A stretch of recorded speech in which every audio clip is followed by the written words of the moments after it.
मुग्धा और उसकी सास के बीच पूरा समय सास के किसी न किसी काम को लेकर मतभेद चलते ही रहते हैं।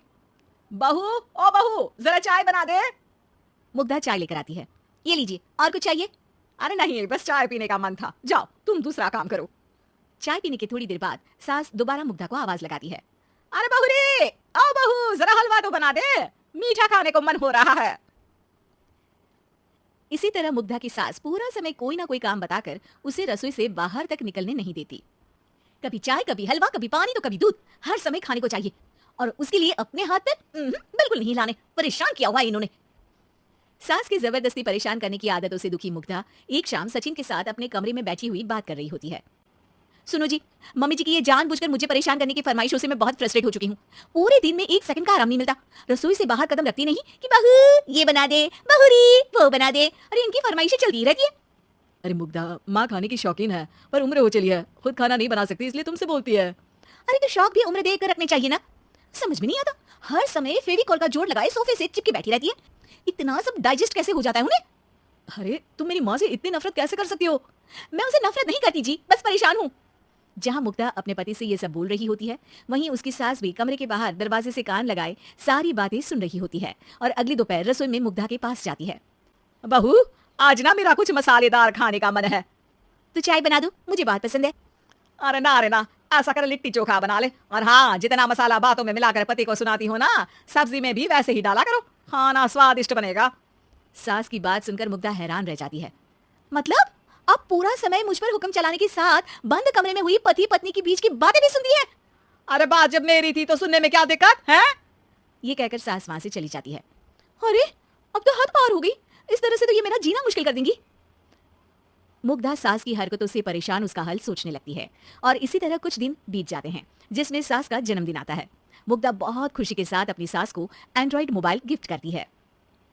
मम्मी, आपको सबसे बात करने के लिए बहुत दिक्कत होती है ना, कभी सचिन तो कभी मुझे बोलना पड़ता है, पर इस मोबाइल से आपको कोई दिक्कत नहीं होगी। एक जगह बैठे बैठे बहुत कुछ कर सकती हैं अब आप।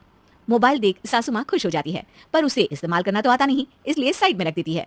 जिसे देख मुग्धा घर का सारा काम छोड़ मोबाइल सेट कर सास को इस्तेमाल करना सिखाने लगती है, जिसके बाद अब सास पूरा समय मोबाइल में ही लगी रहती है। हाय, जब से मम्मी को मोबाइल मिला है मेरी लाइफ में कितनी शांति आई है। अच्छा है, इसी तरह बिजी रहे तो मैं भी सुकून की जिंदगी जी पाऊंगी। अब मुग्धा जब मन करे काम करना, जैसा चाहे वैसा खाना बनाकर खाना, पूरा समय रिलैक्स और खुश रहने लगती है। क्या बात है, आजकल तुम बहुत चहक रही हो। अरे मम्मी जी से छुटकारा जो मिला है, अब ना फरमाइशें ना छुप छुप कर बातें सुनना। अच्छा, तो मोबाइल गिफ्ट करने की ये स्कीम थी। इसी तरह दिन बीतते हैं और अब मोबाइल पर लगी सास फरमाइशों की जगह सवालों के लिए बहू को आवाजें लगाना शुरू कर देती है। अरे बहू सुन तो, देख जरा किसी का फोन क्यों नहीं मिल रहा? रिचार्ज खत्म हो गया है, पर अभी 4 दिन पहले ही तो मैंने किया था, इतनी जल्दी कैसे खत्म हो गया? अरे मैंने कल तेरी कनाडा वाली मौसी सास से 3 घंटे बात की थी ना। क्या? इतना महंगा तो मोबाइल भी नहीं आया जितना महंगा इसका रिचार्ज पड़ रहा है। इसके बाद तो जैसे मुग्धा के दिन की 24 घंटे में से 20 घंटे सास के पास उनकी मोबाइल रिलेटेड प्रॉब्लम सॉल्व करने की ड्यूटी ही बन जाती है। अरे मुग्धा, ये मोबाइल में अचानक तेरी मौसी सास की शक्ल क्यों दिखने लगी? और ये तो हिल भी रही है। मम्मी, ये गूगल डुओ का वीडियो कॉल है, इसमें आप बात करने के साथ एक दूसरे की शक्ल भी देख सकती हो। अच्छा, ये तूने मुझे पहले क्यों नहीं बताया? अब बताने के लिए पहले नहीं बताया। इसी बीच सचिन भी वहां जाता है और सास अपनी वीडियो कॉल में बिजी हो जाती है। क्यों, सास बहू में क्या गपशप चल रही है?